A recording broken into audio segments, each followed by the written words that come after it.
Buenos días a todos, a todas. Hoy es martes de salud, pero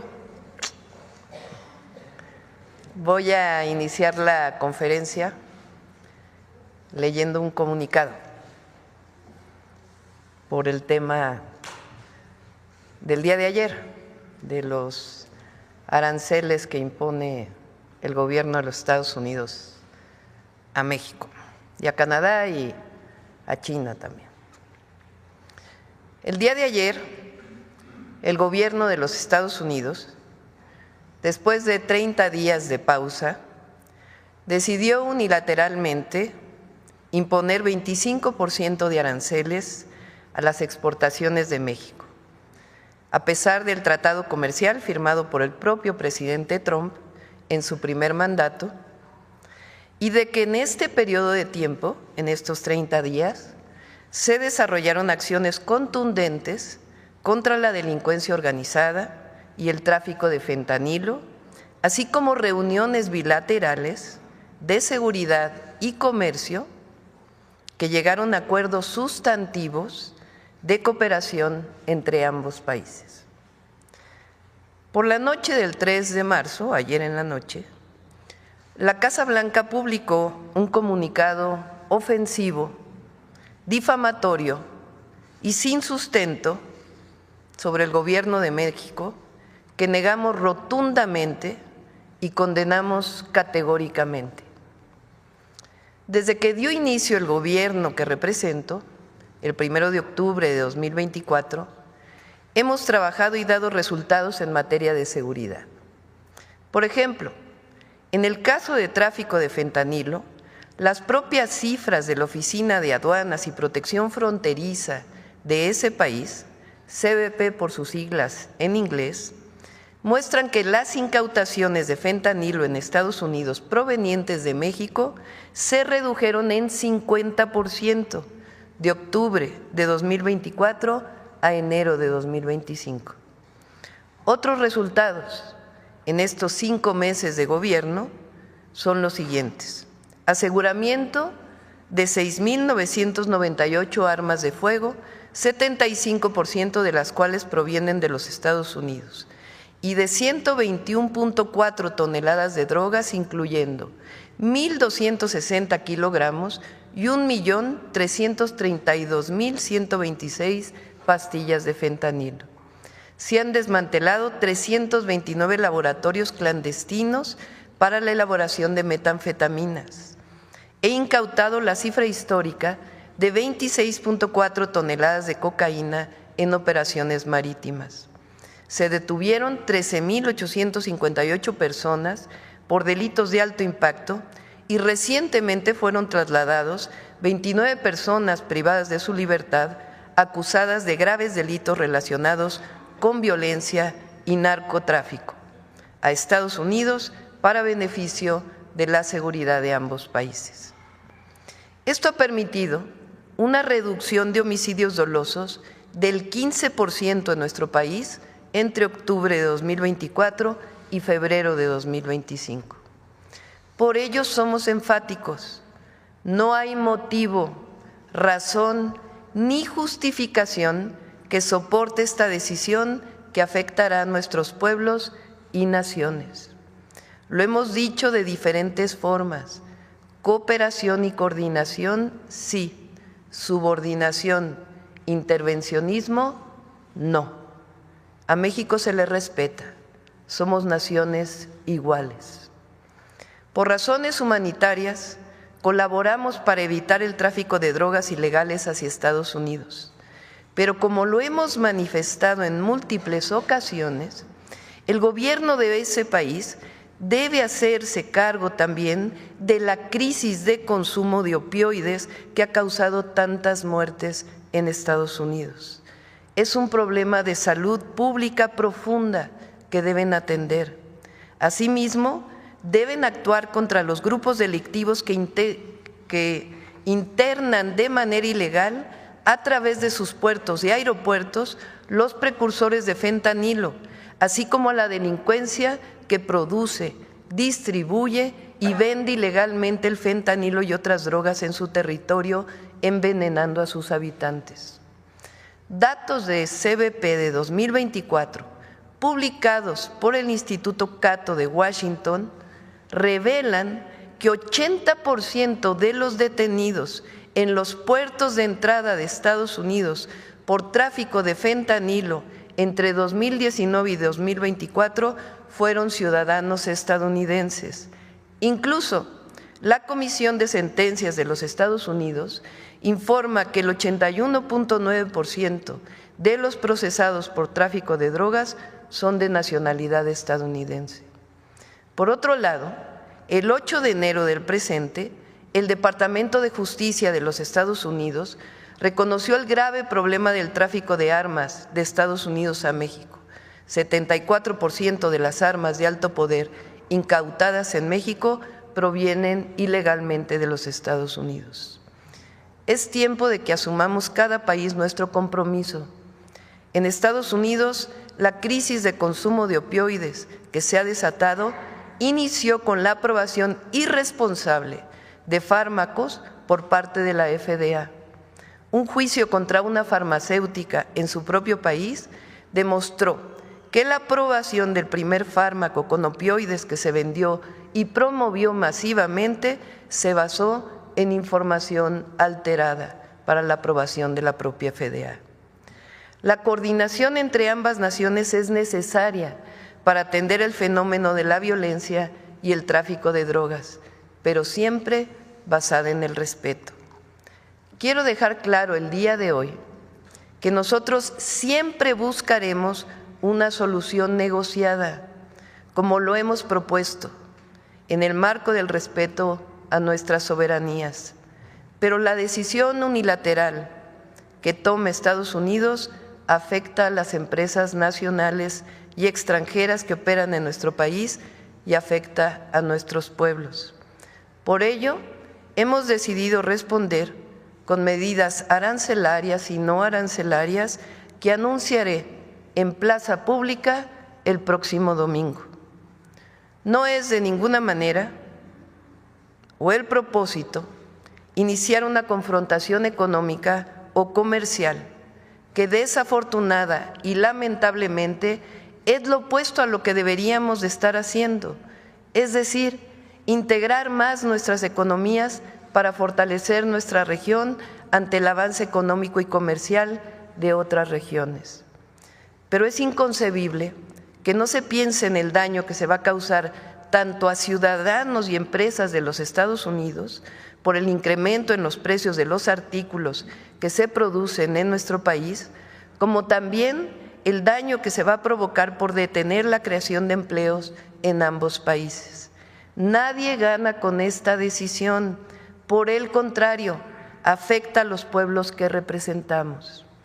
A las mexicanas y mexicanos, les recuerdo que nosotros tenemos fincado el crecimiento desde hace 6 años en el fortalecimiento del mercado interno, la creación de empleos mediante inversión pública, el aumento al salario mínimo y los programas de bienestar.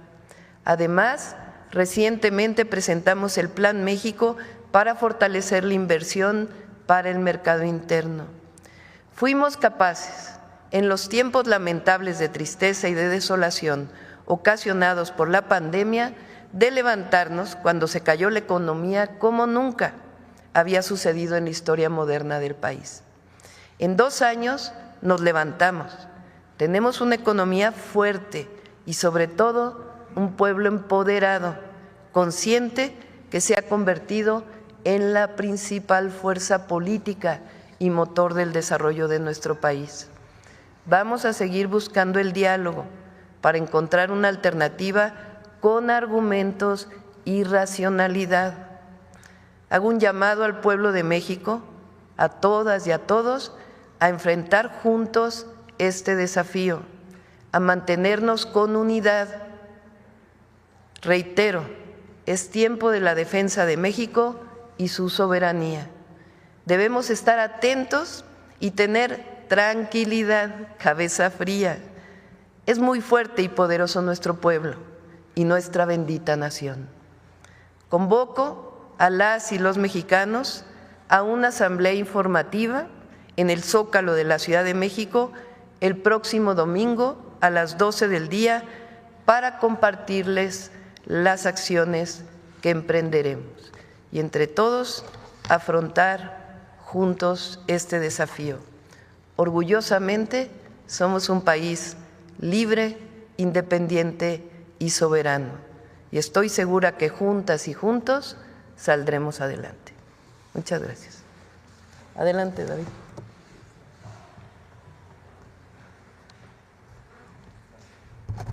Hola, muy buenos días a todos. Con su permiso, Presidenta, hoy les queremos informar rápidamente sobre el avance en la compra y abasto de medicamentos e insumos para el sector salud. Si me dan la siguiente, por favor.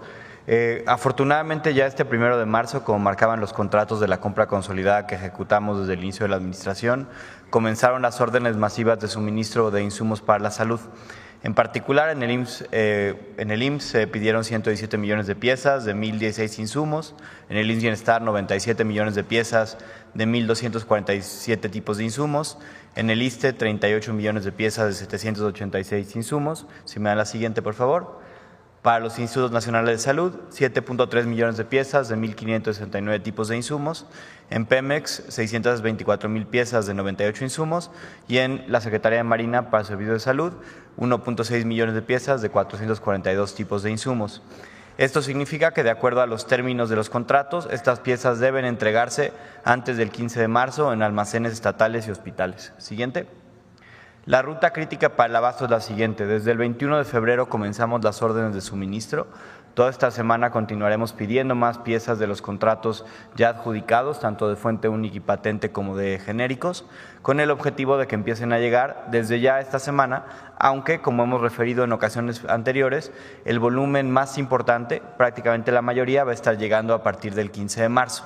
Con eso estimamos que en hospitales se empiece a ver el abasto desde este mismo día 5, pero con un incremento muy notable el 15, y en las unidades de salud, las clínicas, empezar a ver la llegada de insumos a partir del 10 de marzo y el 23 de marzo tener el volumen más importante ya distribuyéndose. Siguiente. Como hemos venido informando, todo el sector salud, las instituciones que lo conformamos, así como el equipo de la Secretaría, estamos monitoreando en tiempo real todos los días las órdenes que se emiten, los procesos de logística, los procesos de recepción en almacenes, para asegurar que lleguen a las personas que los necesitan y así garantizar su derecho a la salud. También, como mencionaba, toda la semana continuaremos emitiendo más órdenes de suministro hasta llegar a tener solicitado a la proveeduría que fue licitada las piezas que requiere el sector para los siguientes 2 meses y así poder estabilizar un poco el abasto, como hemos referido en ocasiones previas, a mediados de este mes y hacia finales del mismo también. Muchas gracias. Con su permiso, Presidenta, buenos días a todas y todos. Yo presentaré lo que se refiere a cáncer infantil, que ha sido un punto muy sensible, y me pasa la siguiente diapositiva, dar la noticia de que mediante la compra bianual contamos ya con contratos garantizados para todos los medicamentos necesarios para la atención de los distintos cánceres infantiles, leucemia, que es el responsable del 50%, y otros cánceres, con excepción de un solo medicamento que es para una variedad genética muy rara. Todos los demás ya contamos con ellos. La siguiente, por favor. También hemos avanzado en el protocolo de atención de leucemia aguda linfoblástica, que es la principal causa de cáncer infantil, y con eso y con el suministro de medicamentos pasaremos a lograr una sobrevida de 90% en los niños afectados con leucemia. Contamos ya con los medicamentos para inducción, consolidación, intensificación y mantenimiento del tratamiento. La siguiente, por favor. Y aquí nada más llamar la atención sobre 2 hechos. Uno, tendremos un stock de medicamentos en la misma Secretaría de Salud para que en caso de que en un sitio remoto no exista el medicamento, nosotros lo podamos proporcionar a quien lo requiera. y llamarles la atención de algunos de los síntomas de los niños. Pues eso tiene que ver con la atención temprana. Si un niño tiene sangrado frecuente en la nariz sin causa aparente, si tiene puntos rojos en la piel, si tiene moretones sin causa aparente, si tiene dolor de huesos o tiene anemia persistente, debe de hacerse una biometría hemática, porque eso nos permite detectarlo en la fase temprana y alcanzar esa sobrevida del 90%. Muchas gracias. Y finalmente queríamos platicarles sobre un nuevo programa que nos entusiasma mucho para el apoyo a las familias de niños y niñas con cáncer. Hoy aproximadamente 3,000 niños y niñas con cáncer se atienden en el sistema público de salud fuera de la Seguridad Social, es decir, particularmente en el Instituto del Seguro Social para el Bienestar, el IMSS-Bienestar, así como en los institutos nacionales de salud que atienden niños con cáncer, como es el Instituto Nacional de Pediatría y el Hospital Infantil de México Federico Gómez. Para un caso típico, un niño o niña con leucemia requiere visitas hospitalarias hasta 18 meses, con muchas visitas al principio, inclusive una vez a la semana. El IMSS-Bienestar cuenta hoy con más de 35 centros hospitalarios que atienden estos padecimientos, además de los 2 institutos nacionales que tenemos. Pero esto significa que muchas familias de lugares más rurales o de zonas apartadas de estos hospitales deben trasladarse frecuentemente a las ciudades, en muchos casos desafortunadamente dejar de trabajar para acompañar a su hijo o hija a su tratamiento y en muchos casos también dejar a otros niños en su hogar solos o bajo el cuidado de otros familiares para acompañar al tratamiento de estos niños. Desde 2019, durante el mandato del presidente López Obrador, las madres y padres trabajadores asegurados del Instituto Mexicano del Seguro Social que tengan un hijo de hasta 16 años diagnosticado con cáncer infantil cuentan con una licencia de cuidados médicos de los hijos para poder ausentarse de sus labores. Es decir, si uno de sus hijos tiene cáncer, ellos acceden a un beneficio similar a una incapacidad que les permite recibir un ingreso mediante el Instituto Mexicano del Seguro Social y así cuidar a sus hijos. En este periodo, desde el 2019 se han otorgado 28,000 de estos tipos de licencias a 2,377 padres y madres cuidadoras de niños y niñas con cáncer. Siguiente. Hoy queremos anunciar un nuevo programa de apoyo a las familias de niños y niñas con cáncer, precisamente para estas 3,000 familias de niños que se atienden fuera de la Seguridad Social. Es un apoyo bimestral de 6,400 pesos para el tutor de los pacientes del IMSS-Bienestar o de Institutos Nacionales de Salud. Es un apoyo que será directo a través de una tarjeta del Banco del Bienestar, siempre y cuando el niño o niña se encuentre y continúe en tratamiento en una institución pública. 50% de estos recursos están homologados a la pensión para el bienestar de las personas con discapacidad y es un costo estimado anual de 57 millones de pesos. Y la otra mitad del costo, afortunadamente hemos tenido iniciativas del sector privado, del sector filantrófico, para poder pagar el restante 50%, gestionado y entregado a través de la misma tarjeta del bienestar. Siguiente. ¿Cómo operará este programa? Lo hemos ya trabajado con la Secretaría de Bienestar, estamos ya iniciándolo. Durante este mes de marzo, los directores de hospitales del IMSS-Bienestar que atienden niños con cáncer, así como los directores de los hospitales infantiles que atienden en los institutos nacionales, estarán generando un padrón hospitalario de los niños y niñas en control de cáncer, que identifique su padecimiento, su estatus de tratamiento, los medicamentos que reciben, para asegurar que tenemos un padrón individualizado y se le da seguimiento personalizado a cada caso. Esto durante este mismo mes de marzo. A partir de abril, el equipo de la Secretaría de Bienestar comenzará el empadronamiento de los tutores de los niños y niñas que se encuentren en estas condiciones y comenzará la emisión de tarjetas del Banco del Bienestar por parte de esta misma Secretaría, con el objetivo de a partir del mismo abril comenzar la dispersión de los apoyos y al mismo tiempo comenzar un proceso de actualización mensual para garantizar que cualquier niño que ingrese posteriormente a atención de cáncer en alguno de estos institutos continúe y permanezca en este programa, así como que acceda si es de caso nuevo. Además nos permite, y es algo que va a ser muy útil para todos nosotros en el sector, que la Secretaría de Bienestar, a través de sus mecanismos de trabajo territorial, le pueda dar seguimiento personalizado a cada uno de estos niños para encontrar posibles fallas, por ejemplo, en el abasto de medicamentos o en el abandono del tratamiento. De esta manera, logrando que todos los niños accedan no solo al derecho a la salud que merecen, sino también que se les pueda dar un seguimiento para los problemas particulares que puedan enfrentar en los retos que claramente conlleva pues este padecimiento. Este programa nos tiene muy emocionados y lo hemos venido trabajando en los últimos meses. Estamos hoy muy contentos de poder anunciarlo de la mano del anuncio de que los medicamentos para niños con cáncer pues están garantizados y comenzarán a llegar en gran volumen este mismo mes. Muchas gracias.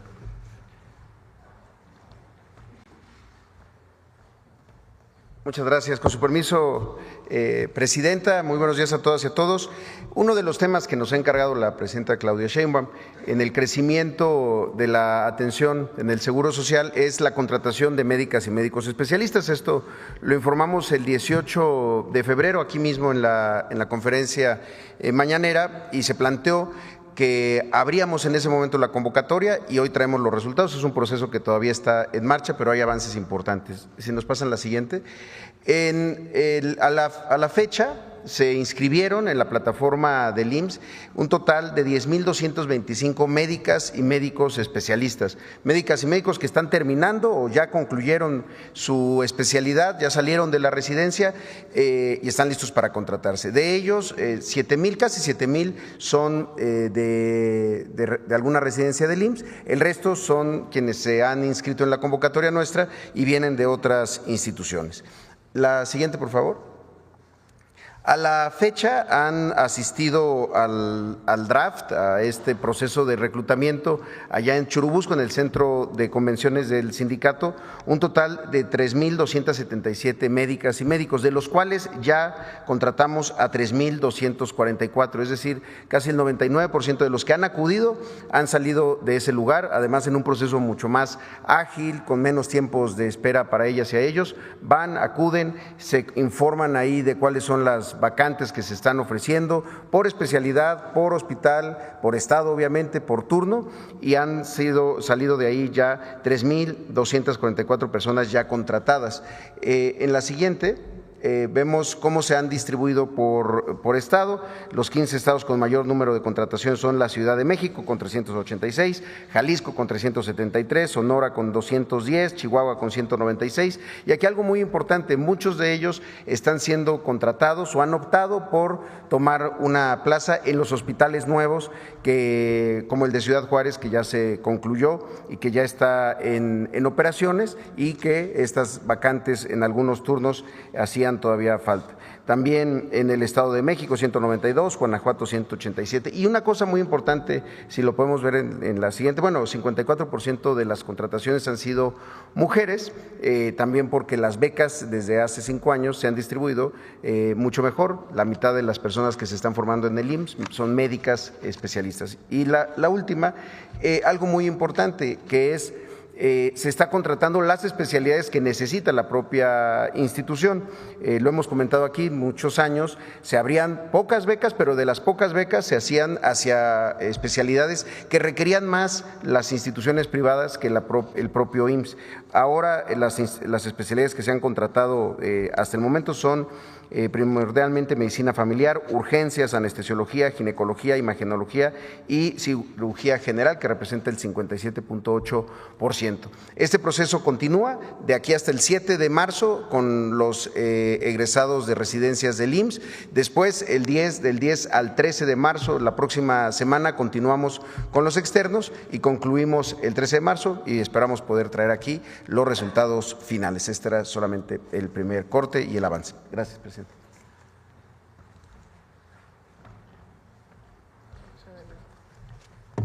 Con su permiso, Presidenta. Muy buenos días. El día de hoy vamos a informar de la Clínica Es Nuestra 2025. Como saben, en el 2024, en conjunto con la Secretaría de Bienestar, se puso en marcha este exitoso programa que ha beneficiado a más de 11,816 unidades de salud en 2,222 municipios. Las y los vecinos de cada centro de salud votan y supervisan más de 44,000 acciones de fortalecimiento entre rubros, infraestructura, equipamiento y mobiliario, para los cuales se han invertido más de 6,300 millones de pesos. Siguiente. En el 2025 celebramos la decisión de la Presidenta de México de replicar y expandir este programa del IMSS Bienestar ahora hacia nuestros compañeros del ISSSTE.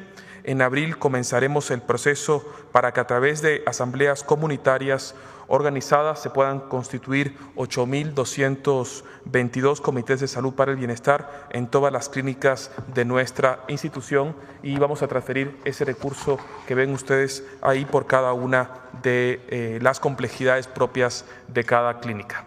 Siguiente. Este año vamos a incluir a los CESAS dentro de la clínica Es Nuestra. Los CESAS es un modelo de clínicas de vanguardia, cercanas a la comunidad y muy resolutivas para las necesidades de la población. Estas clínicas cuentan con más de 6 consultorios de medicina general, pero además tienen un diseño de servicios complementarios como laboratorios, rayos X, consulta de especialidades troncales, así como un área para cirugías ambulatorias y áreas de encamados de corta estancia y equipos regionales del propio IMSS Bienestar. Este modelo nos permite despresurizar la demanda de los hospitales de segundo nivel, apostando por clínicas más completas y que ahora, con la incorporación de la clínica Es Nuestra, también podrán recibir y ejercer recursos según las necesidades propias de las vecinas y vecinos.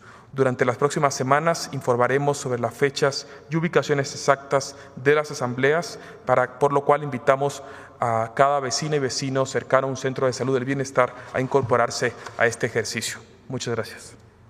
Gracias, Alejandro. Ahora sí vamos a las preguntas. A ver aquí. Qué bueno que me tocó primero para preguntarle de otro tema y que ya después le pregunten de lo que le quieren preguntar. Presidenta, me presento y perdón que le dé un poco de contexto, pero me lleva a mi primera pregunta. Me llamo Aaron Aragón y junto con Luis, mi socio, tenemos un medio independiente en Chihuahua, se llama Chihuahua News. Estamos contratando 11 frecuencias de radio para poder llevar nuestro noticiero y también tenemos un portal digital. Ya llegamos a 62 de los 67 municipios. Nos faltan 5 porque ya no tenemos más riñones para empeñar, pero pronto vamos a conseguirlo. Después de que hicimos este esfuerzo, hemos logrado llevar la información y esta es mi primera pregunta. En mi estado existe un cerco mediático enorme. A pesar de los esfuerzos de la delegada Mayra Chávez en Bienestar, del de la difusión Ever Quesada, inclusive de los mismos diputados, los medios no publican absolutamente nada de lo que se hace en gobierno federal, sino todo lo contrario. Allá todo lo que está mal es culpa suya, todo.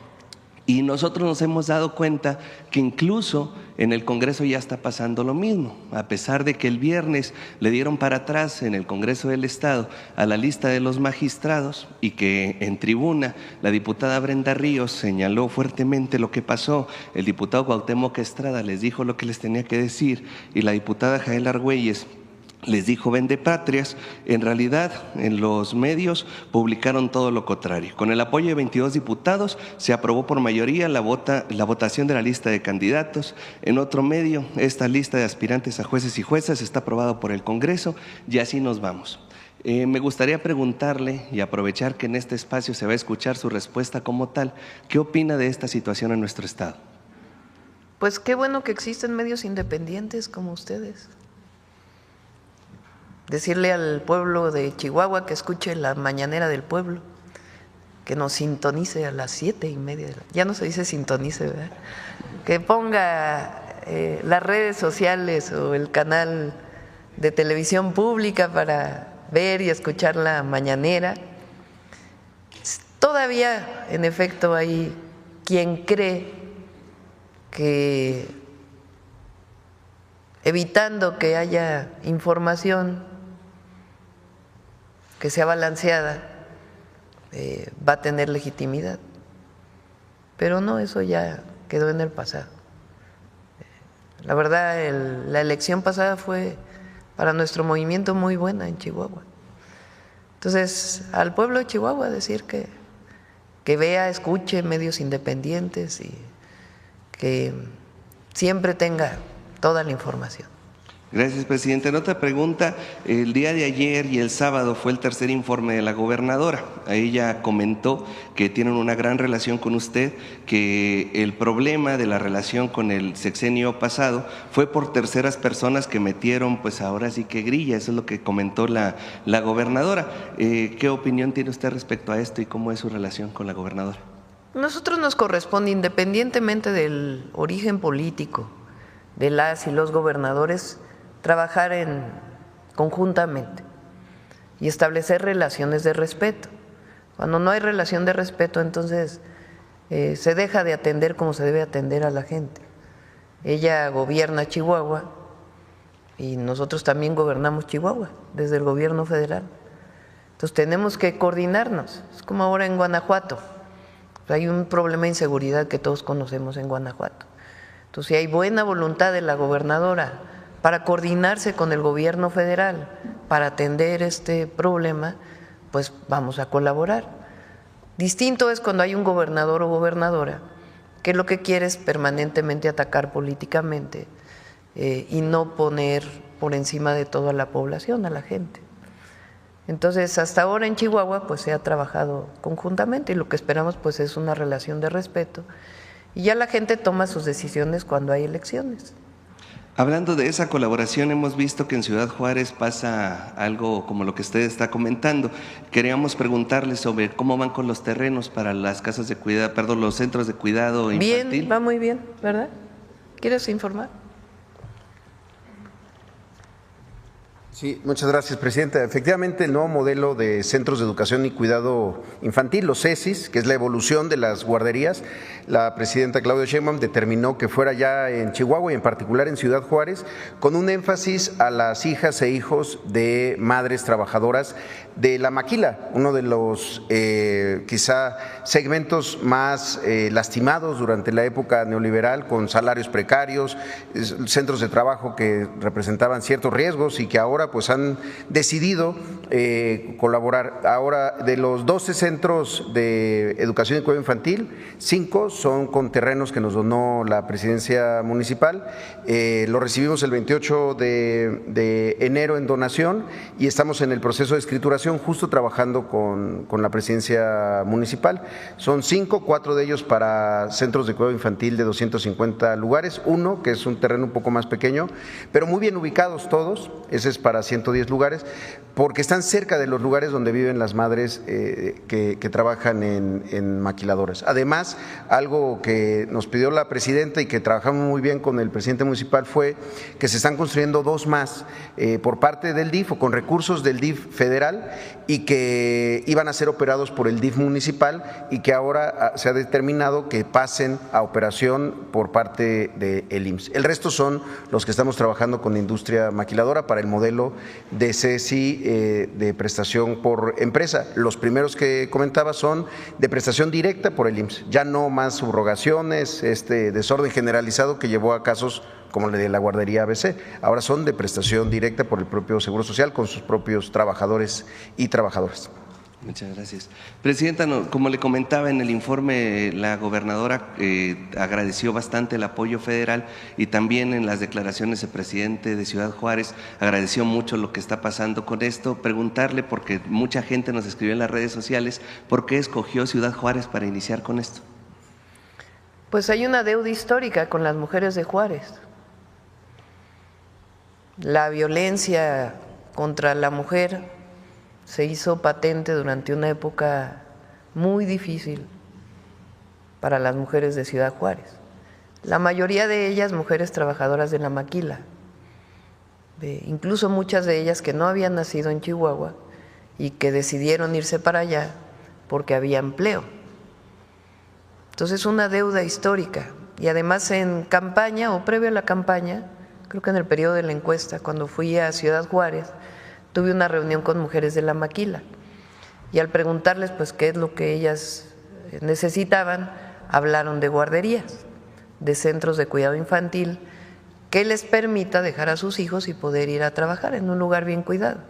Hay historias muy difíciles de familias, de mujeres, muchas mujeres solas que tienen hijos que incluso dejan a sus hijos solos en la casa porque no tienen dónde dejarlos y ellas tienen la necesidad de trabajar para atenderlos y para llevar lo sustancial. Entonces, por eso iniciamos en Ciudad Juárez. Por último, es un símbolo. Perdón. Es un símbolo. Por último, Presidenta, como le comentaba ahorita, en su momento la diputada Brenda Ríos lo dijo en la tribuna local, criticó a los diputados de la oposición al gobierno federal por lo que pasó con la reforma, ya que allá la lista de los magistrados, el Congreso no quiso pasarla al IE, que sí quisieron quedarse con los jueces, pero con los magistrados no. Comentaron que son incómodos y también comentaron que pues quisieron filtrarlos. El exgobernador también se acusa a los diputados locales de que no quieren esta lista, ya que esposas y personas afines a ellos sí están en las otras listas. Entonces, preguntarle su opinión sobre esto. Supongo que la reforma que se estableció en los estados, y eso lo revisa Ernestina Godoy, para que cumpla con la reforma constitucional. Eso significa que tiene que haber candidatos y candidatas de los tres poderes, del Ejecutivo, del Poder Judicial de Chihuahua y del Legislativo. Y ahí pues debe considerarse pues todos los perfiles, ¿no? Y recuerden que es constitucional que todos los poderes judiciales estatales deben cambiar con el voto popular a más tardar en 2027. Le agradecemos mucho el espacio. Muchas gracias.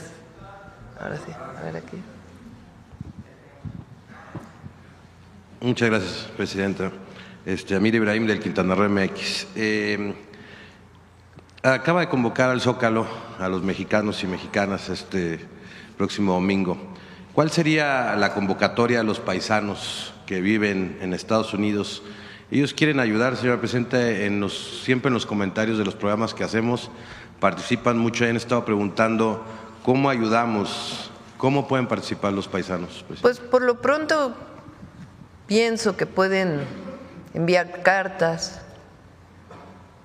al gobierno de los Estados Unidos, a sus congresistas, hablando de la afectación que significa los aranceles para Estados Unidos y para México, para explicar a la gente qué es esto del 25% de aranceles. México exporta, hoy somos el principal socio comercial de los Estados Unidos, es decir, aquí se produce una parte muy importante de lo que consumen los estadounidenses, particularmente automóviles. Pero esta exportación tiene que ver con una integración comercial y productiva. Quiere decir que no es que aquí se fabriquen los automóviles completos y se envíen exportados a los Estados Unidos, sino que las autopartes se fabrican una parte aquí, después se van a Estados Unidos, luego regresan, luego se van a Estados Unidos, luego regresan y luego se forman en armadoras, ya sea aquí o en los propios Estados Unidos, o en el propio Estados Unidos. Es decir, hay una integración económica muy importante que se ha dado a lo largo de los últimos 40 años y particularmente en el último periodo, producto después de la pandemia de que muchas empresas que estaban en China decidieron venir a México a instalarse aquí, o empresas que ya existen en México y decidieron ampliar sus capacidades porque en su momento pues hubo problemas en el envío de mercancías de China a Estados Unidos o a México. Entonces, eso se llamó la relocalización, o se llama la relocalización de las empresas. Entonces, México ha aumentado su exportación a los Estados Unidos. Pero esa exportación que se envía precisamente por la integración comercial genera empleos en México y en Estados Unidos. Esta idea de que solamente se generan empleos aquí, pues no es correcta. Se generan en los dos lados precisamente por esta integración. ¿Qué va a pasar ahora? Estados Unidos impone 25% de impuesto a todas las exportaciones mexicanas, sin distinción. Entonces, ¿qué quiere decir? Que lo que se produce aquí, Cuando se va a Estados Unidos, les va a costar a Estados Unidos 25% más. Si nosotros ponemos el mismo impuesto de regreso, pues va a costar otro 25% regresarlo. Y volverlo a enviar, pues otro 25%. ¿Qué va a pasar con eso? Pues va a encarecer los productos. Ha dicho el presidente de los Estados Unidos que esto va a permitir que todas las fábricas de autotransporte o de vehículos se vayan para allá, o de autopartes. No es tan fácil, porque los costos de producción en Estados Unidos son más altos, número uno. Y número dos, no es tan fácil trasladar una empresa de vehículos, armadora de vehículos, que tiene su tiempo, a otro país. Se requiere pues su tiempo para poder hacer este proceso. Entonces, por eso decimos, y esa es la información importante, lo que ocurrió es que le ponen un impuesto de 25% a todo lo que se exporta de México hacia los Estados Unidos. Entonces, lo que nosotros decimos es, esto va a afectar a los dos países, y más, Canadá también tiene su 25%. Entonces, ¿a quién va a afectar más? A los estadounidenses, porque necesariamente, porque los productos no se pueden mover en un día, su fabricación, pues va a provocar un aumento de precios al consumidor. Entonces, ¿qué decimos nosotros? Al revés, deberíamos de estar promoviendo mayor integración económica que nos permita competir con Asia, porque juntos nos fortalecemos, separados no nos fortalecemos. No es solo que todo se vaya a producir allá, no es tan sencillo. Ayer me decía un empresario que recibí aquí, unos empresarios mexicanos que tienen fábricas en Estados Unidos, que les está costando mucho trabajo conseguir mano de obra allá. Y otras cosas porque ya no hay tanto bono demográfico, es decir, ya no hay tanta gente tan joven que trabaja en las fábricas, y otros fenómenos que se generaron a partir de la pandemia. Entonces, por eso nos fortalece la integración. Ahora, poner el asunto del fentanilo como el argumento para poner el 25% del impuesto, pues tampoco tiene sustento.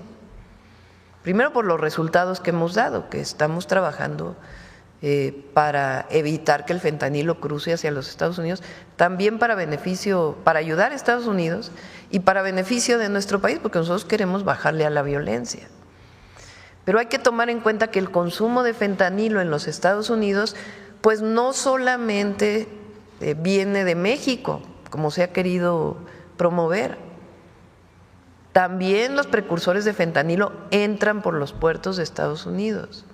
También se produce, se comercializa, se distribuye en Estados Unidos. ¿Quién lo hace? Pues la mayoría son grupos delincuenciales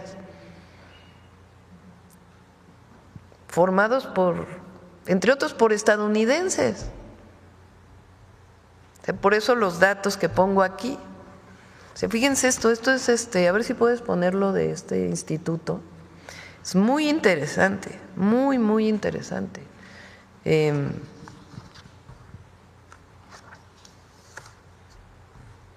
A ver si está ahí.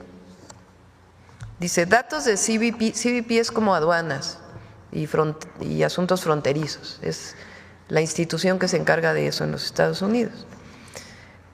Publicados en 2024 bajo una petición de información pública por un instituto que se llama el Instituto Cato, que es de Washington, revelan que 80% de los detenidos en los puertos de entrada de Estados Unidos, o sea, de México a Estados Unidos o de Canadá a Estados Unidos, o los puertos marítimos, entre 2019 y 2024 fueron ciudadanos estadounidenses. O sea, porque hay esta idea, es más, a ver, ponle abajo la parte que leímos hace rato.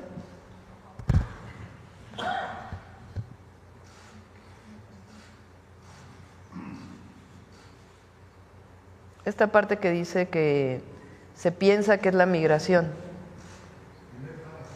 ¿Es el primero? A ver, el primero.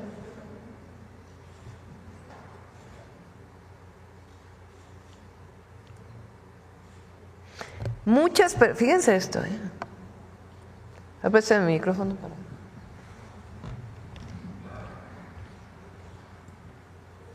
Este es un instituto de estos llamados grupos de trabajo, think tanks de los Estados Unidos en Washington. Fíjense su primer párrafo. Muchas personas creen erróneamente que la inmigración es fundamental para el suministro ilícito de fentanilo en los Estados Unidos. Sin embargo, los defensores de este punto de vista han ofrecido poco más que especulación para apoyarlo. Los nuevos datos obtenidos por el Instituto Cato a través de una solicitud de la Ley de Libertad de Información cuestionan esta creencia. El nuevo conjunto de datos muestra que los ciudadanos estadounidenses comprendieron el 80% de las personas atrapadas, dice aquí, detenidas, debe decir, con fentanilo durante los cruces fronterizos en los puertos de entrada de 2019 a 2024.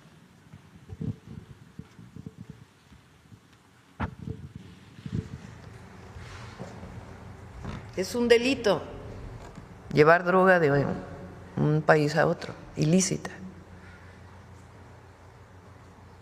Pero según este instituto, 80% de las personas detenidas en Estados Unidos por este delito son estadounidenses. Que esta idea de que todos son mexicanos. Ahora, ¿quién distribuye, quién comercializa la droga en Estados Unidos? Entonces, por eso decimos, vamos a coordinarnos, por supuesto que queremos coordinarnos. Cada quien que atienda su parte. Compartimos información, inteligencia. Nosotros nos toca una parte en México y lo estamos haciendo. A ellos también les toca una parte de Estados Unidos. Y la otra muy importante, la crisis del consumo de opioides. Aquí está Alejandro Schwartz, que lo estudió mucho desde COFEPRIS. Tiene un origen en un fármaco que se promovió masivamente en los Estados Unidos. ¿Cómo se llama el fármaco? ¿Oxicodona? ¿Cómo, perdón? ¿Por qué no les platicas?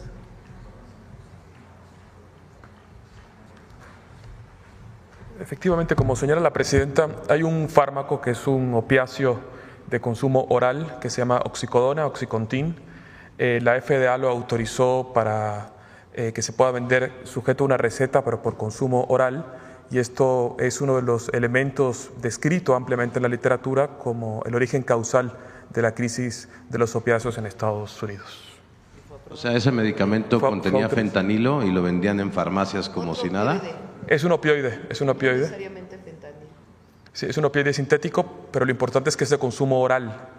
Entonces, el acceso aumenta porque vas a la farmacia, lo compras y te lo tomas.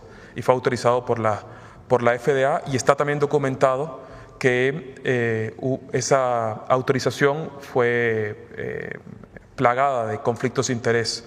¿Y para qué sirve ese medicamento? Para el dolor. Para el dolor. Medicamento para el dolor que empezaron a comercializar sencillamente en farmacias y enviciaron a su pueblo. Básicamente es lo que está diciendo. Así es. Cuando los médicos tratamos a un paciente con dolor, utilizamos se llama una escalera del dolor, en el cual si tú tienes un dolor leve le das paracetamol, ¿no? Y si tienes un dolor muy grande le das un opiáceo. Lo que sucedía con este medicamento es que pacientes con dolores leves les daban un opiáceo y no el medicamento que requería para el nivel de dolor que tenía.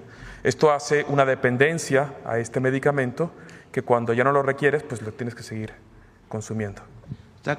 Muchas de las personas que están ahorita en esta situación, de drogadicción, ¿primero consumieron este medicamento? Pues, a ver, no necesariamente, pero algunos. No necesariamente, pero sí fue uno de los elementos causantes de la crisis de los opiáceos en Estados Unidos. Es decir, una persona iba al doctor porque tenía un dolor de espalda, que es la causa de consulta más común de los adultos. en vez de darte el paracetamol, que es el medicamento que requieres, o otro analgésico no opiáceo, como ya estaba autorizado un opiáceo oral, te daban el Oxycontin o el Oxycodona, te quitaba el dolor, pero te generaba una profunda dependencia. Muchas gracias. Es decir, hay temas de consumo de drogas que tienen que ver con un problema de salud pública, de atención a los jóvenes, requieren una atención integral. La campaña que hemos desarrollado aquí del fentanilo, que venía desde el presidente López Obrador, está acompañada de un número telefónico para atender, para que aquellas personas que tienen algún tipo de dependencia a una droga puedan salir de ello a partir de una atención integral. De tal manera que es desde la prevención hasta la atención integral lo que estamos haciendo. Eso no necesariamente existe en los Estados Unidos, entre otras cosas porque además no tienen un sistema de salud público realmente, es mucho menor que el nuestro. Con todas las fallas que tenemos nosotros tenemos 3 sistemas de salud pública que atienden a la población, allá no, nuestros paisanos lo saben. Entonces por eso decimos, no puede ser que el tema sea México es el responsable del consumo de opioides en los Estados Unidos. O sea, no, a ver, cada quien que asuma su parte de responsabilidad. Nosotros vamos a colaborar siempre, porque como lo he dicho, no queremos que el fentanilo llegue a ningún lado, fentanilo ilegal, ni a Estados Unidos, ni a México, ni a ningún lado, porque es una droga sumamente adictiva que hace un terrible daño y no queremos que ninguna droga llegue a ningún lado. Y en eso estamos trabajando, desde la parte de salud pública, prevención, hasta la parte que tiene que ver con todos los delitos que se cometen por el tráfico de las drogas. Entonces, por eso decimos, nos coordinamos, colaboramos. Esta semana tenemos pactada una llamada con el presidente Trump. ¿Qué día? Probablemente el jueves. Entonces, vamos a esperar también. De todas maneras, si ellos, como lo dije ayer, nosotros este plan ya lo tenemos desde hace tiempo, desde que entramos al gobierno. Es el plan que, en caso de que continúen los aranceles, vamos a anunciar el domingo en el Zócalo. Y nos importa porque cualquier consecuencia que pueda tener los aranceles en términos de la economía de nuestro país, que tiene sus consecuencias, primero no asustarse, porque los mexicanos y mexicanas siempre salimos adelante y vamos a salir adelante frente a cualquier adversidad. Y además juntos, y yo estoy convocando a que en esto entremos todos los mexicanos y mexicanas, a este desafío que se nos presenta. Pero la responsabilidad, como lo decía ayer, de los aranceles, pues es una decisión del gobierno de los Estados Unidos, una decisión unilateral del gobierno de los Estados Unidos. O sea, en estas semanas, en este mes, pues hubo varias reuniones, una reunión muy importante en Washington, llamadas telefónicas, una llamada muy importante, una reunión muy importante en Washington, donde se tomaron acuerdos de coordinación para el tema de la seguridad del tráfico de drogas y del tráfico de armas. Entonces, no es que haya habido una cosa de que nosotros no queríamos coordinar, no, al revés. Estamos trabajando, nos coordinamos siempre en el marco de nuestra soberanía. Entonces, ¿cómo en medio de un acuerdo de coordinación, pues hay una decisión del gobierno de Estados Unidos que de todas maneras se pone el 25% de aranceles? Entonces, esta decisión es una decisión unilateral del gobierno de los Estados Unidos. Nosotros nunca nos vamos a cerrar al diálogo, al contrario, siempre están las puertas abiertas, pero nosotros también tenemos que tomar nuestras propias decisiones para proteger a las industrias nacionales y extranjeras que están en México y para proteger a nuestro pueblo. Y no queremos entrar en una guerra comercial, nadie está… Eso solo afecta a la gente, solo afecta a la gente. Para no salirme del tema, Presidenta, ¿a qué atribuye usted, si los datos no acompañan al presidente Trump en cuanto al fentanilo y este tipo de situaciones? Y además, pues se ha visto una estrategia de seguridad a partir de que usted asumió el mando del país muy fuerte y han estado capturando, digamos, personas del crimen, y estos 29 que se fueron también para Estados Unidos, y no acompañan a los datos. ¿A qué atribuye usted la decisión unilateral? ¿Por qué cree, si no es el fentanilo, a qué se le atribuye? Y como pregunta, como otra pregunta aparte, en mi estado, Quintana Roo, tenemos mucha relación con personas americanas. Llegan 30 millones de turistas a nuestro estado al año, y muchos de los prestadores de servicios, muchas de las personas del pueblo de Quintana Roo, que son meseros, que tienen relación con el pueblo, pues con los americanos y con los canadienses, si les podría dirigir algún mensaje en cuanto a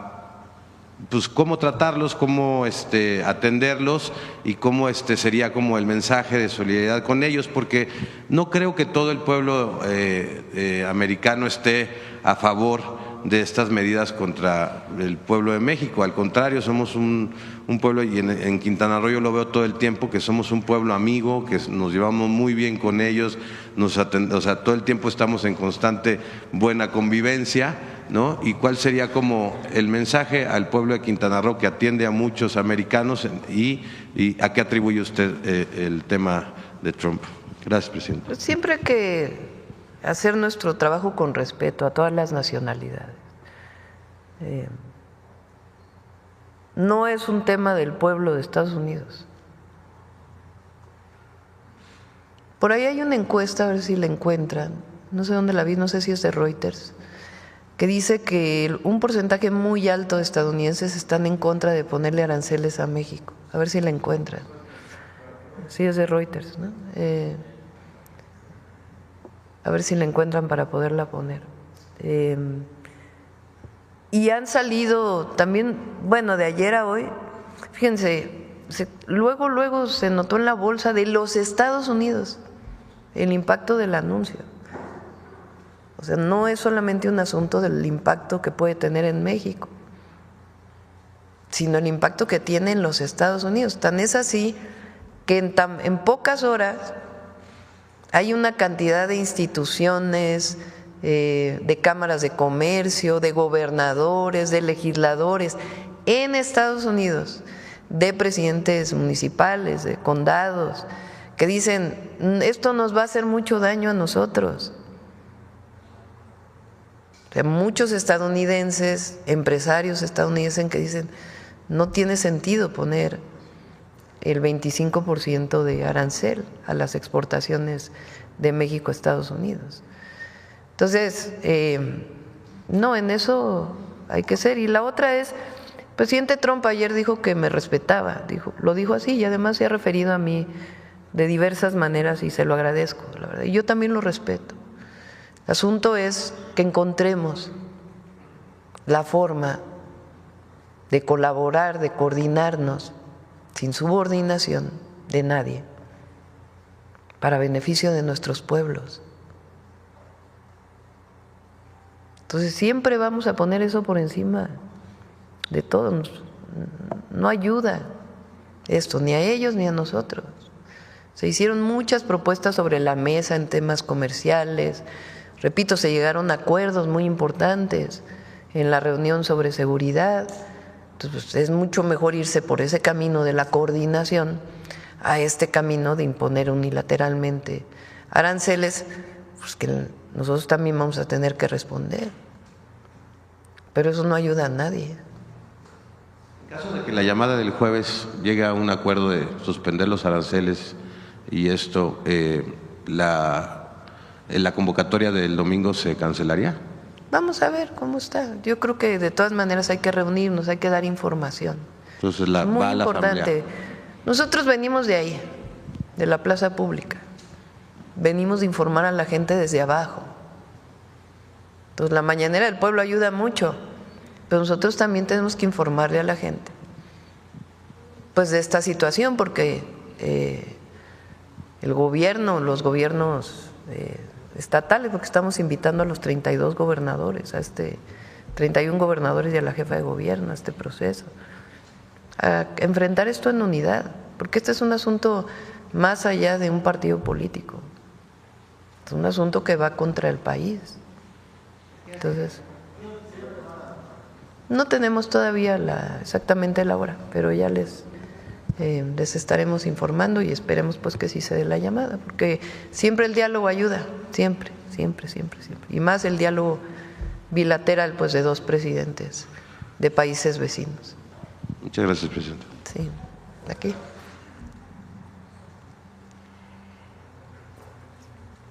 Muchas gracias, presidenta. Aurora Castillejos, Canal 14 CPR y también Altavoz Radio. Preguntarle, presidenta, ¿cómo está la economía mexicana? ¿Cómo va la fortaleza de la economía para enfrentar estas declaraciones que ha dado el presidente de Estados Unidos, Donald Trump? La economía de México está fuerte. Las reservas del Banco de México son históricas. Ayer dio Zoé los datos de empleo, son históricos. El salario es histórico, los programas sociales, los programas de bienestar ayudan mucho porque promueven el mercado interno. Imagínense, estamos hablando de casi 3 puntos del PIB que se distribuyen a las familias mexicanas desde abajo, poquito menos, que llegan a las familias. Y eso, ¿qué hace? Pues promueve el consumo o el ahorro, pero principalmente el consumo. Al promoverse el consumo, el mercado interno, pues apoya desde el pequeño empresario hasta el gran empresario. Entonces, en ese sentido, el aumento salarial también. En ese sentido está fuerte. Ahora, una parte de nuestra economía, pues sí está sustentada en esta integración que se ha dado desde hace muchos años con Estados Unidos. Entonces, pero salimos, por eso pongo el ejemplo de la pandemia. La pandemia, el PIB se cayó casi 9%. Se perdieron más de 10 millones de empleos. Y en 2 años se levantó el país, con la ayuda de todas y de todos, y con un modelo distinto al que había antes. Antes era endeudarse para apoyar a los de arriba. El presidente López Obrador, y fue reconocido por el mundo entero, salió muy bien México económicamente de la pandemia, porque muchos otros países se endeudaron terriblemente, y aquí salimos bien porque se apoyó desde abajo. Entonces, y el Plan México, que mucho está sustentado en nuestro mercado interno, es decir, que no importemos tanto, sino que desarrollemos nuestra propia industria manufacturera para proveer al mercado interno.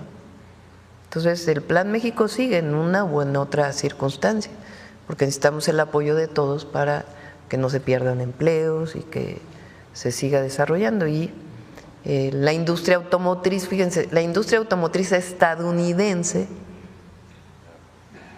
es la que más problemas va a tener, porque, por ejemplo, de lo que más se importa de China a México son autopartes de General Motors. Entonces, le imponen allá aranceles para Estados Unidos. Entonces, llega aquí a México y en aranceles de aquí para allá y luego regresan. Como decía Marcelo el otro día, que un pistón cruza no sé cuántas veces para poderse hacer, porque pues es una integración que se dio por muchos años. Entonces, está fuerte la economía de México y ahí vamos a salir cualquiera de las circunstancias adelante, porque lo mejor de todo es nuestro pueblo, lo mejor, siempre. Gracias, presidenta. En otro tema, hoy la Suprema Corte de Estados Unidos va a escuchar los argumentos del Estado mexicano relativos a la demanda contra las armadoras y distribuidoras de armas. Me gustaría saber cómo va este tema y qué se tiene preparado para hoy, si nos puede detallar un poco.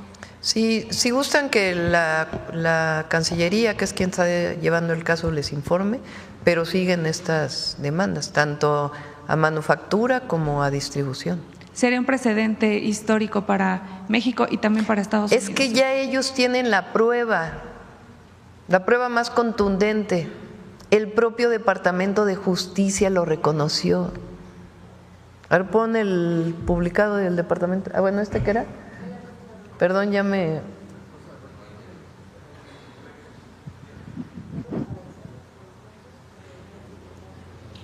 55%, ¿qué es? No, pero yo vi uno que era el 70%. A ver si me lo encuentran por ahí.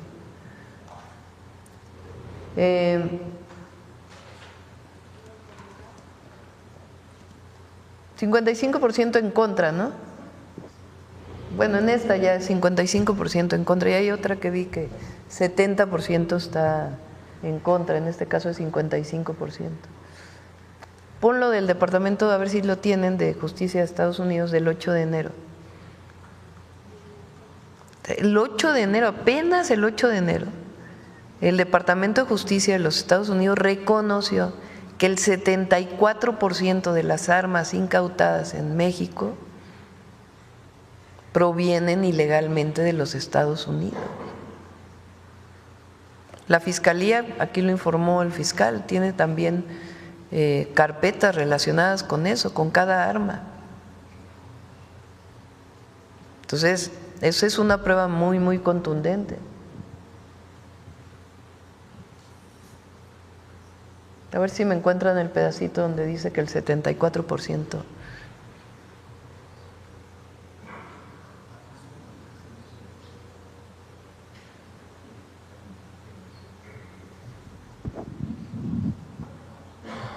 Dice este documento: las armas originarias de Estados Unidos y recuperadas en México entre el 2017 y 2021 representan el 74% de todo el crimen internacional relacionado con armas que ha sido trazado por el productor. O sea que hay trazabilidades del productor. Es muy fuerte. Es una prueba muy contundente porque es el propio Departamento de Justicia quien reconoce eso a partir de una investigación. Claro, solo para detallar, ¿nos podría Cancillería? Nos decía sí, que tendría Cancillería que dar puede informar. algún comunicado si lo puede emitir más tarde. Sí, sí, sí. Muy bien. Gracias, Presidenta. Gracias. Acá.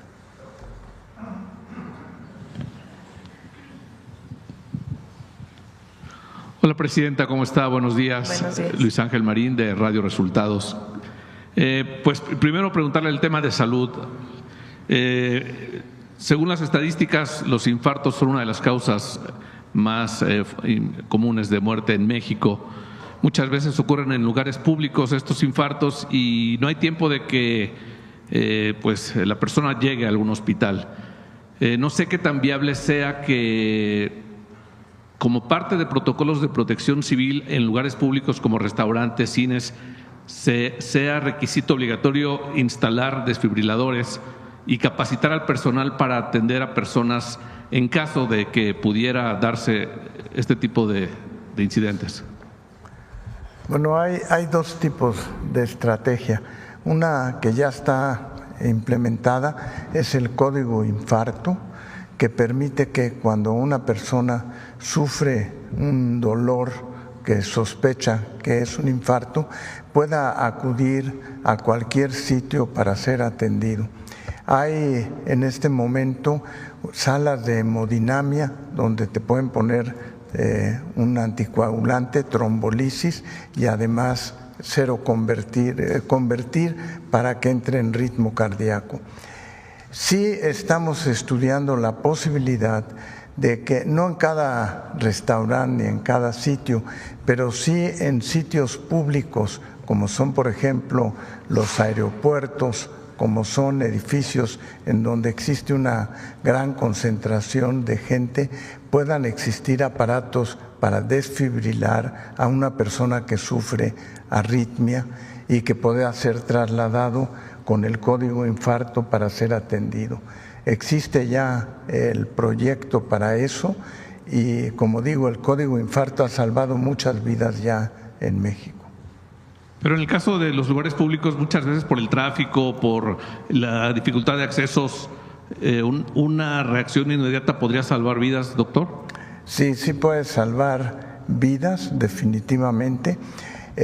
Un infarto puede ser súbito, puede fallecer en ese momento, pero generalmente el infarto tiene unas horas a donde, si se actúa adecuadamente con el código infarto, se puede lograr una sobrevida importante.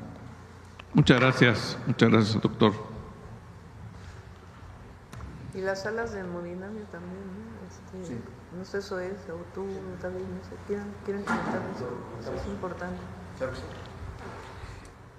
Sí, adicional a lo que comentaba el doctor Kersenovich, del código infarto para tener estos medicamentos y los equipos de los trombolíticos en el primer nivel de atención, no solamente en los hospitales, sino se hizo un esfuerzo enorme y se ha seguido avanzando en todas las instituciones para que en cada hospital o centro de salud se cuente con los medicamentos trombolíticos, con la capacitación del personal y el equipo necesario para ganar tiempo y llegar a las salas de hemodinamia. Uno de los principales problemas que se tenía es que no se contaba con salas de hemodinamia públicas en estados completos. Se tenían que plantear traslados muy largos que a veces pues ya no daba tiempo para poder atender con este intervencionismo cardíaco a los pacientes que entraban por infarto.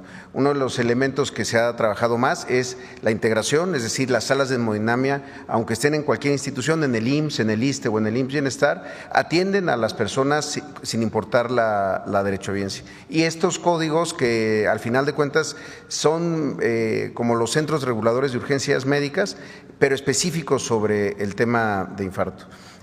A la fecha, solamente en el caso del IMSS, todos los estados ya tienen una sala de hemodinamia y las llevamos también al segundo nivel de atención y no solamente a la alta especialidad, porque se tenían salas de hemodinamia en los hospitales, en Centro Médico Nacional La Raza, en Siglo XXI, en los hospitales más grandes, ahora también están en los hospitales regionales, ya tenemos cerca de 50, hay algunos estados, algunas ciudades que requieren una capacidad mayor para estar siempre a tiempo. Y es un esfuerzo sectorial que seguimos trabajando con la Secretaría de Salud.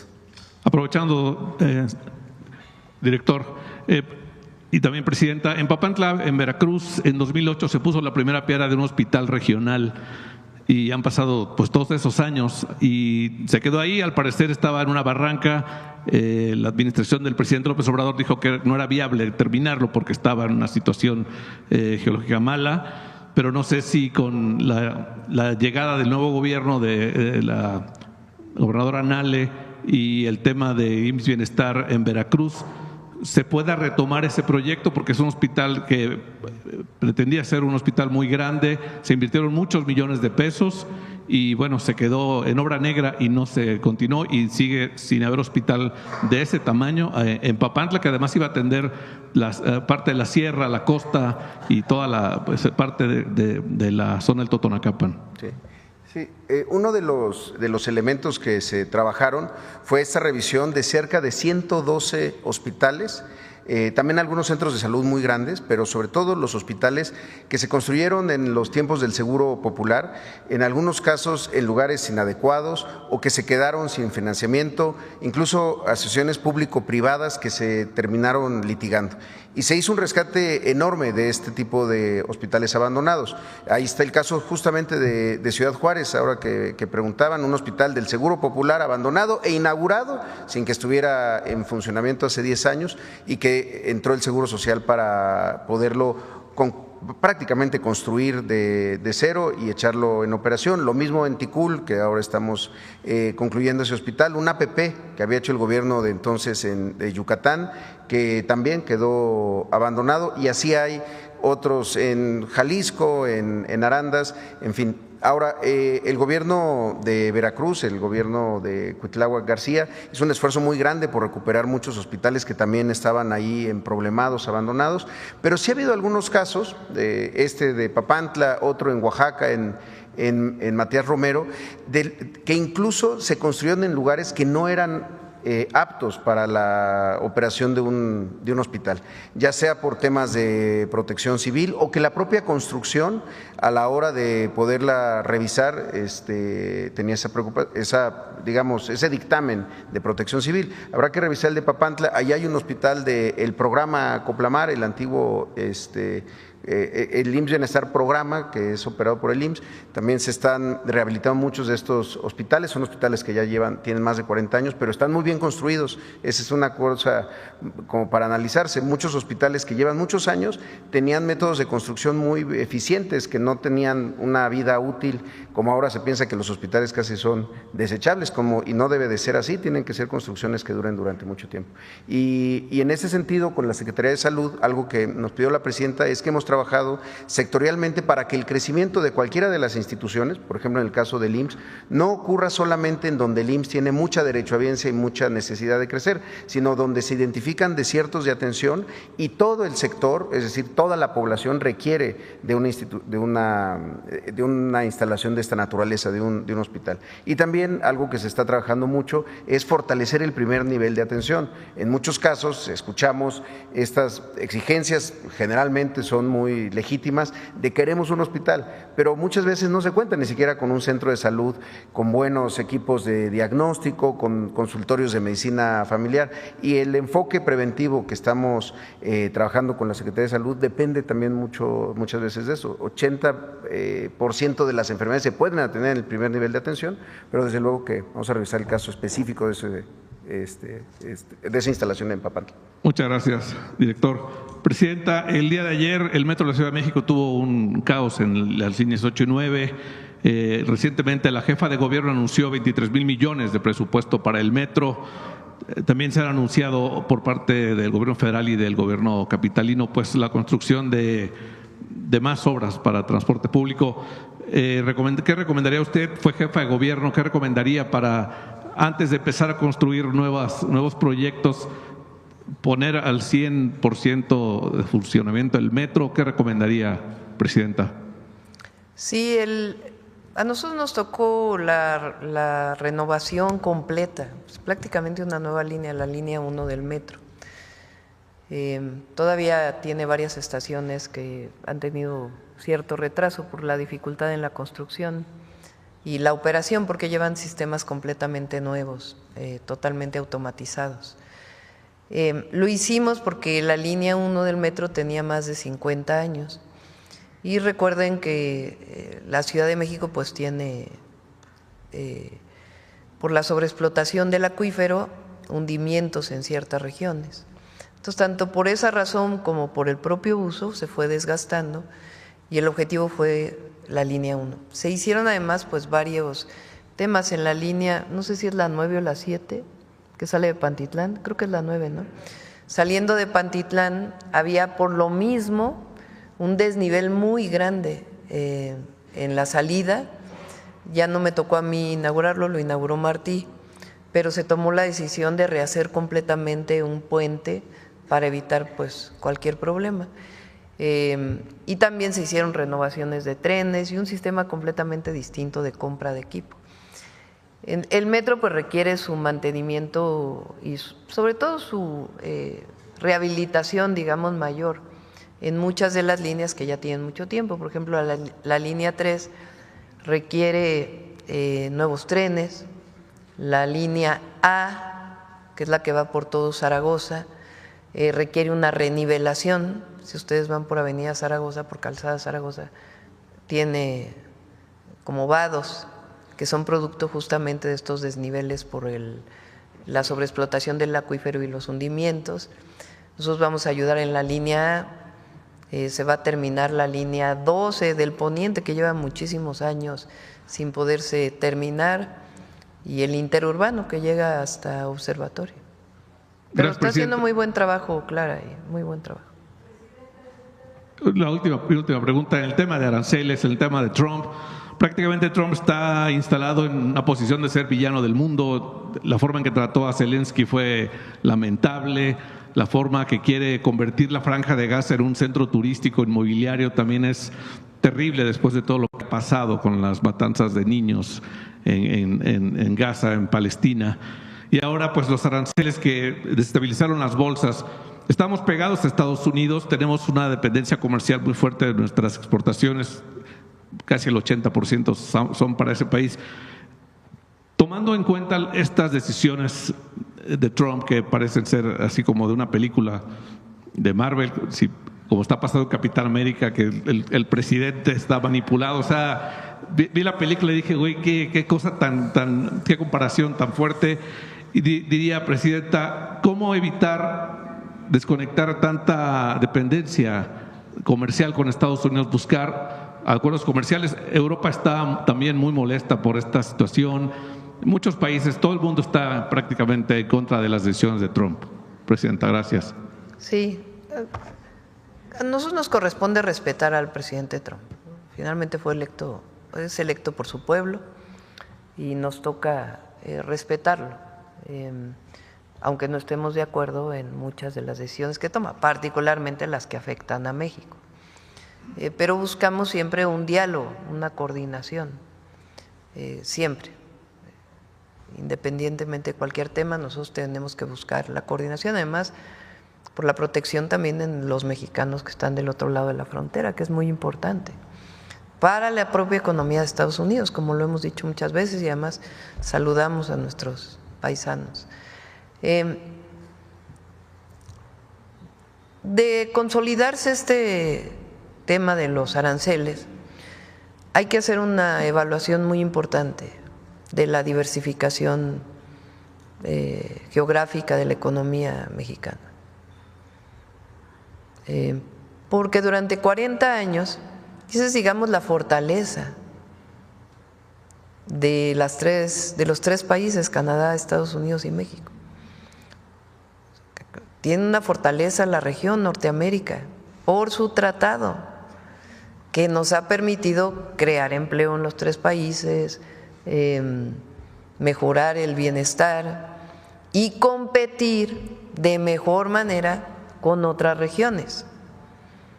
Ahora, al poner 25 de aranceles, pues en realidad se está violando todo el tratado comercial, ¿verdad? Que también pues tiene su parte jurídica que hay que encaminar.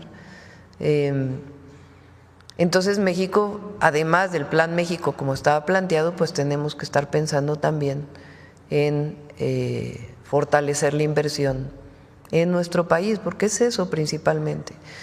México, parte del problema que tenemos, fíjense, aumentaron las exportaciones en 9% anual en los últimos 4 años, pero nuestro PIB no creció en ese porcentaje. ¿Por qué razón? Uno, porque muchas son empresas extranjeras cuyos ganancias se los llevan fuera de México. Esa es una parte importante. Otra, porque nosotros importamos casi lo mismo que exportamos en términos monetarios. No hemos fortalecido la producción nacional. Entonces, este es un tema incluso que venía desde el presidente López Obrador, el fortalecimiento de la inversión en México. Entonces, de darse ya de manera permanente los aranceles, pues nosotros teníamos que plantear también pues la inversión en México de otras empresas, ¿no? Para el mercado interno, más allá de la exportación, para el mercado interno. Es que durante años México es el país que más tratados comerciales tiene del mundo. Y bueno, puede tener sus ventajas, pero también tiene sus desventajas. Tenemos tratados comerciales con Vietnam, con Malasia, con otros países, que pues la pregunta es que no podemos producir todo eso aquí. Presidente, en caso de que haya falta de venta, o se paren las exportaciones de productos mexicanos, ¿habría apoyo para productores de aguacate, pues otros productos? El apoyo tiene que venir de abajo. Eso fue una demostración muy importante del periodo del presidente López Obrador. Y tenemos que encontrar otros mercados. Pues el aguacate mexicano es buenísimo.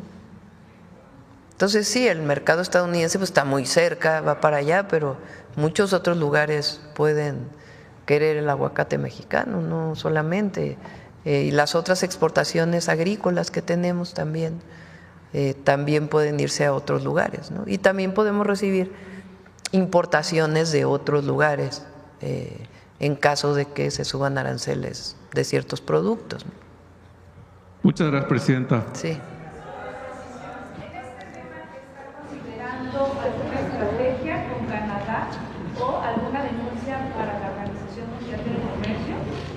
Sí hay vía jurídica, ya lo vamos a anunciar el domingo, pero tiene su vía jurídica, que es muy importante que se lleve, y también pues la parte de las medidas, arancelarias y no arancelarias. Pues habría que hablar con ellos, habría que hablar con ellos. A ver aquí.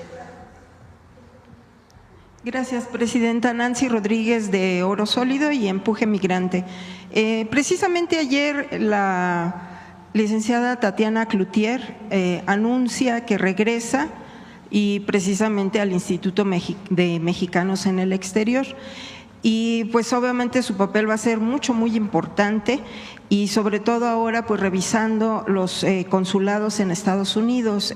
Presidenta, quiero yo informarle que de acuerdo a las investigaciones que hemos hecho y las visitas que también hemos hecho a los consulados, por ejemplo, el hermano de Emilio Gamboa Patrón, del priista Emilio Gamboa Patrón, estuvo como cónsul en varios consulados, brincaba de uno a otro. A la fecha no aparece como titular, obviamente, de consulado, pero habría que revisar si su presencia o su influencia en las operaciones de algunos de los consulados. Esto también es muy importante, Presidenta, porque fíjese que ellos tenían como mecánica hacer torneos de golf los fines de semana, y pues obviamente por eso es que ahora están muy enojados, porque los hacen trabajar sábados y domingos a los cónsules y a los subcónsules que también pertenecen al sistema de servicio exterior mexicano. Entonces sería muy importante vigilar esto, y sobre todo, Presidenta, que hasta la fecha de los más de 50 consulados que hay en Estados Unidos, solo 6 cónsules llegaron con el presidente Andrés Manuel López Obrador. Con usted todavía no tengo conocimiento que haya nombrado alguno. ¿Tiene algo? Rutilio, nada más en Miami, sí. Rutilio, sí, tiene razón. ¿Tiene algún comentario en relación a eso? Lo comenté hace unos días, estamos revisando los consulados, y de ser necesario y dentro del marco de las características de los servidores públicos de relaciones exteriores, cambiarlos. Tenemos noticias, pues, porque también tenemos mucha comunicación con organizaciones de migrantes o migrantes sencillamente que se comunican con nosotros, de que, por ejemplo, el mecanismo que establecimos para simplificar todos los trámites, de hacer las citas, etcétera, etcétera, no se ha implementado en muchos consulados, cuando pues era si no obligación escrita por ley, pues sí, una obligación hacerlo, porque es para beneficio de las y los mexicanos que viven en Estados Unidos. Y también de algunos consulados pues que no han tenido la empatía, o cónsules que no han tenido la empatía suficiente para poder atender en este momento a nuestros hermanos de allá, porque pues claro que en algunos lugares particularmente pues tienen preocupación, están asustados y hay alguna redada en algún lado, etcétera. Entonces nosotros nos comprometimos a que todos iban a tener asesoría legal, y están dadas todas las condiciones para ello. Si en algún consulado no están haciendo esta parte del trabajo, pues necesitamos hacer una revisión muy grande. Se va un equipo de la Agencia de Transformación Digital a los 50 consulados para asegurarse de que toda la simplificación administrativa se está instalando y que todo el mundo esté enterado. Pero aparte, pues, con el canciller estamos haciendo una revisión, porque es un momento en donde siempre, pero en particular ahora, pues tienen que sentir todo el apoyo de los consulados. Sí, y Presidenta, lo que pasa es que en los consulados hay muchos personajes, así como el hermano de Emilio Gamboa Patrón, el priista. Por ejemplo, también usted recordará desvío de 1.500 millones de pesos a Josefina Vázquez Mota, la panista Josefina Vázquez Mota. pues todos lo tenemos presente, más nuestros hermanos migrantes, porque fue pues un desvío de recursos precisamente para atender a los hermanos migrantes. Y este dinero, Presidenta, esta entrega de dinero la hizo Francisco de la Torre, quien ahorita pues es bueno, en aquella fecha era el titular de Mexicanos en el Exterior, trabajaba en Relaciones Exteriores, pero ahorita es el cónsul de Dallas, en Texas. Entonces, esto fue la entrega de este dinero a Josefina ¿No es una mujer la que está en Dallas? ¿No? Bueno, lo revisamos. Sí, es Francisco de la Torre, se llama él, y fue el que hace unos años le denunciamos aquí, pues que había mandado llamar a la policía y llegó hasta el FBI a desalojar a los hermanos migrantes.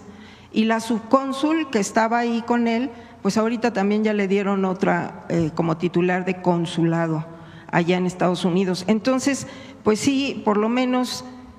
Vamos a revisar. Ajá. Lo principal es que se atienda bien. Exacto.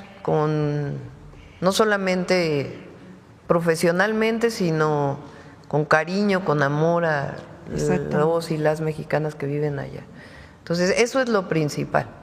Obviamente los actos de corrupción no los vamos a permitir, pero estamos en esa revisión y si es necesario se van a tomar decisiones de cambiar a los cónsules, porque pues están recibiendo un ingreso, son servidores públicos. Hoy somos parte de un gobierno que está cerca del pueblo, siempre es nuestra prioridad, y pues no puede ser que un servidor público que representa al gobierno de México no tenga esta actitud frente a la gente. Y así es, la mayoría, incluso revisé ahorita sus redes sociales del cónsul de Dallas y me tiene bloqueada en Twitter, no sabía, o sea, pues sí, iba yo a revisarlo y me tiene bloqueada. Y Presidenta, precisamente ya por último, le planteamos al presidente el que hay muchos hijos de migrantes allá que ya estudiaron, incluso tienen licenciaturas, que podrían participar en los consulados y trabajar en los consulados. Sí. Lo que pasa es de que hay este obstáculo del Servicio Exterior Mexicano. De que tienen que haber nacido. Ajá, él incluso dijo adelante, está muy bien, y pues eso también es lo revisamos. El que dicen nuestros hermanos migrantes, pues hasta se ahorrarían las casotas tan caras que se pagan, ¿no? Entonces, pues algún comentario en relación de eso. Sí, vamos a revisar. Y el mensaje a los mexicanos y mexicanas allá que estamos revisando todo el funcionamiento de los consulados. Muchas gracias. Gracias. A ver acá, ya para acabar, terminar. Gracias, Presidenta. Marco Antonio Olvera, del periódico digital Hidalgo News y del canal México News World. Le tengo dos preguntas con el tema de los aranceles y una de salud. Empezamos con lo de salud.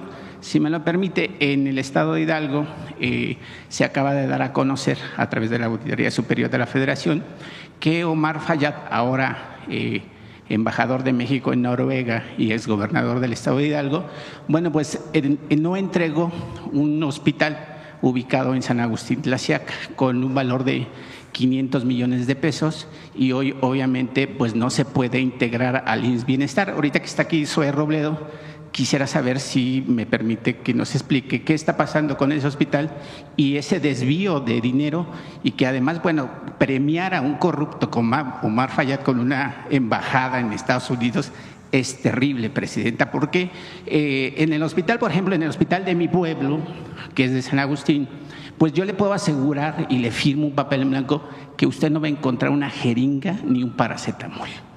Y el hospital que está supuestamente terminado, que tiene un gran edificio, pues no funciona. Fue un elefante blanco, lo inauguró con el gobernador, incluso con el alcalde en turno, Arturo Máximo Hernández. Entonces, quisiera que nos detallara ese tema, a ver si existe la posibilidad. ¿Tienen la información del hospital o...?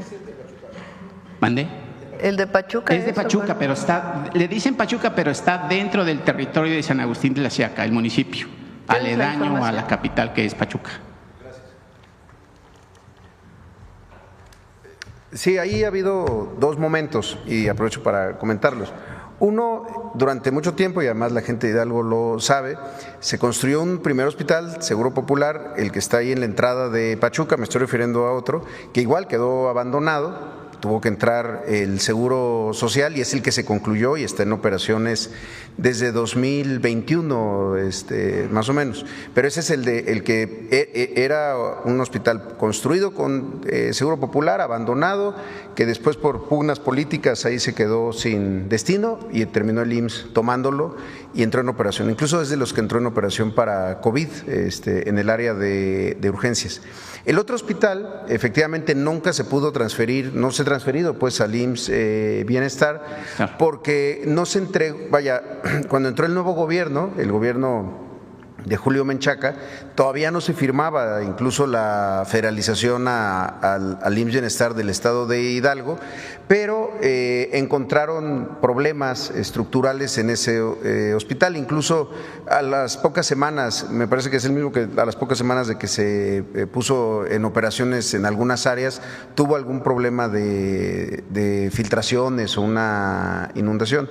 Ahora, lo que se habló en su momento con el gobernador Menchaca fue que se concluyera la recepción, se hiciera el acta administrativa de cómo se estaba recibiendo para que entonces pudiera ser transferido al IMSS Bienestar, toda vez que el resto del órgano público descentralizado de servicios de salud del estado de Hidalgo pues sí había transferido el resto de las instalaciones.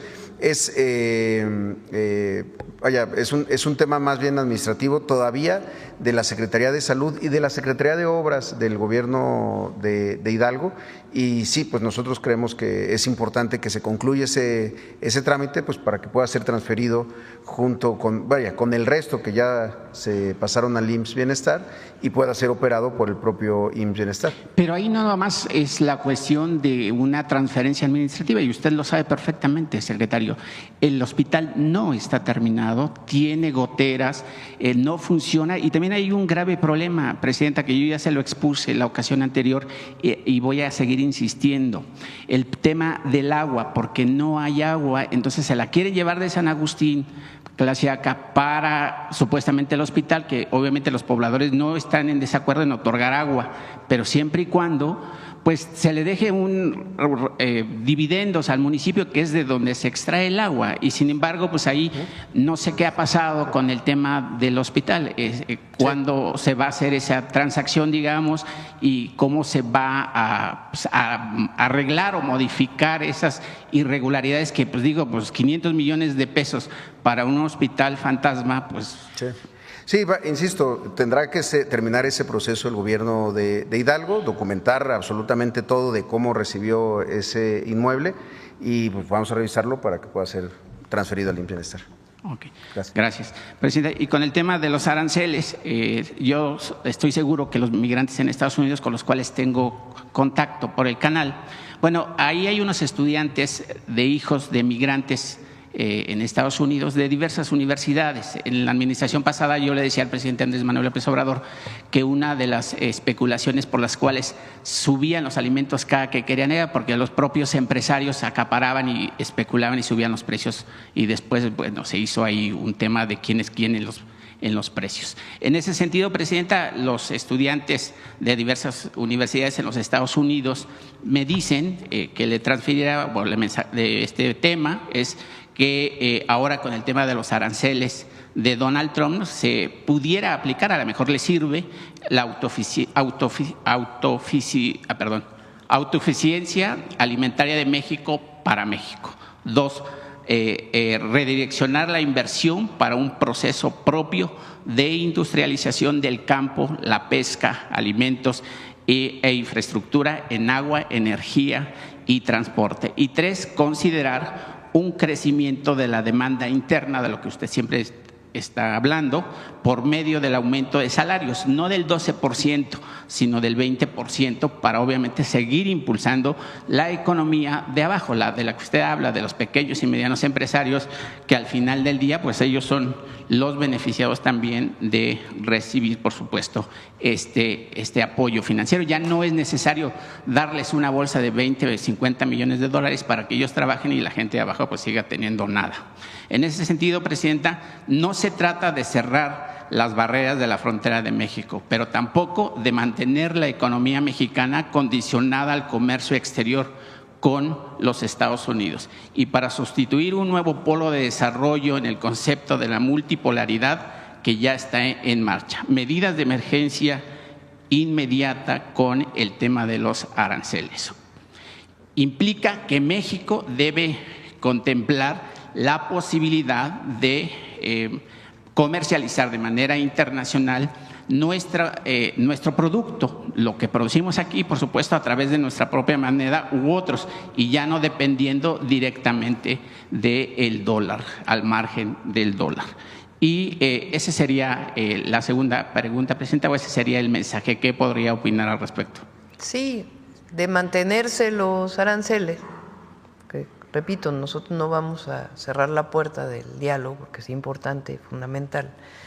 Y además,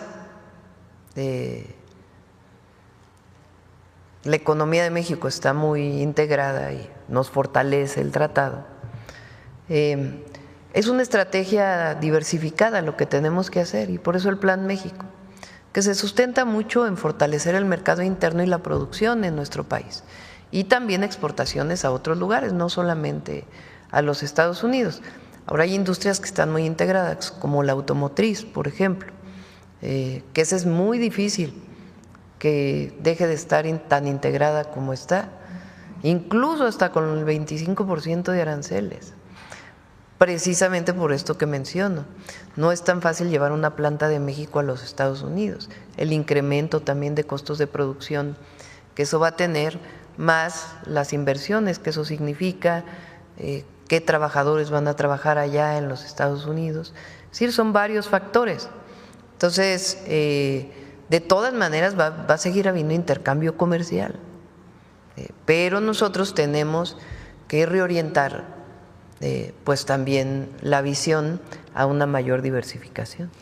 Y la última pregunta, si me lo permite, en la administración del presidente Andrés Manuel López Obrador se firmó el Tratado de Libre Comercio, donde obviamente estuvo Donald Trump y por supuesto el primer ministro Justin Trudeau. En ese entendimiento, pláticas, bueno, pues Estados Unidos ya pretendía sacar de la jugada a Justin Trudeau, que obviamente es el representante de los canadienses. Sin embargo, el presidente Andrés Manuel pidió que se incluyera ese acuerdo trilateral. Hoy, pues Trump impone unos aranceles de manera autoritaria.